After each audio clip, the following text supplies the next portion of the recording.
NBC's Morgan Radford spoke to a Cuban poet and activist about his experience in the protests in Cuba.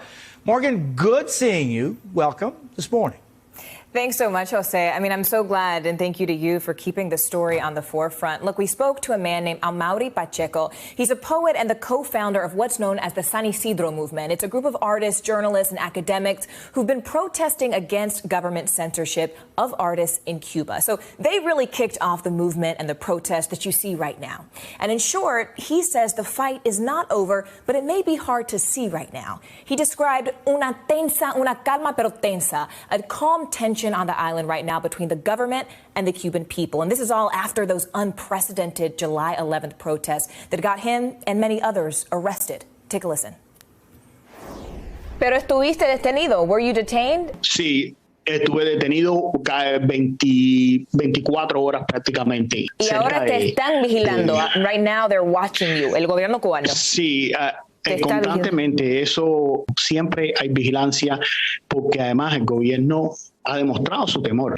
Esta agresividad, palos, golpes, eso te dice mucho del temor. ¿Qué necesita el pueblo cubano hoy? What do the Cuban people need today?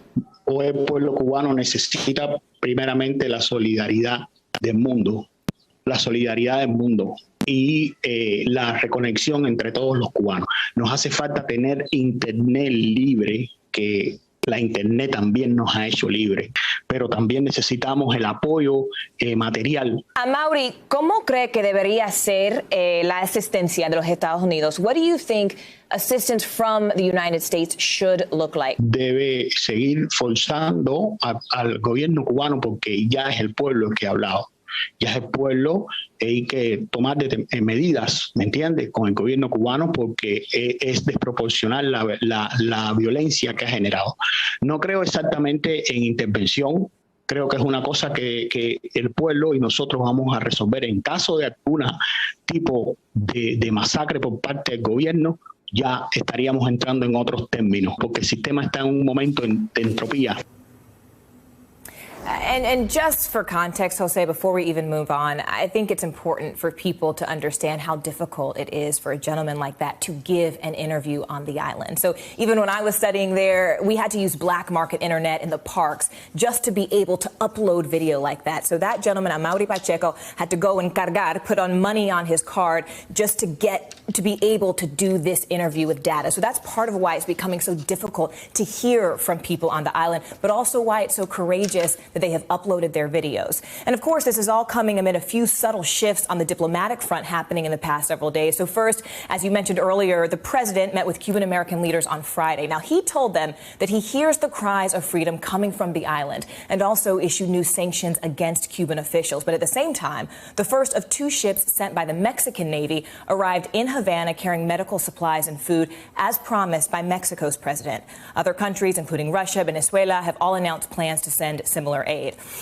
Now, of course, this is all happening as hundreds of Cubans are still being reported missing or detained by human rights groups. And the latest estimate there is somewhere around 500 people, Jose. And Morgan, it is so important that you bring this to us, and I thank you so much for it. And you're so right to talk about the difficulties of getting information out of there.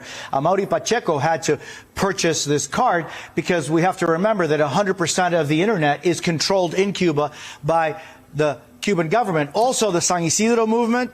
Morgan, the reason that Amaury Pacheco is the co-founder is because Luis Manuel Otero Alcántara, the other co-founder, is in prison right now. He is in prison, for being and I will say, participant in those Jose, I asked Amaury, who is close friends, who co-founded this with Luisma, and he said that Luisma is growing out his hair in prison now as a sign of the freedom that resides within his soul, and that he is still fighting for the dignity and the liberty of the Cuban people, Jose.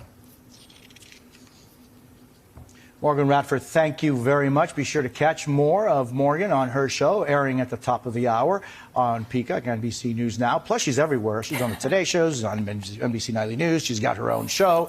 But that's what we get when we have a stellar correspondent. Thank you, Morgan. Thank you, Jose.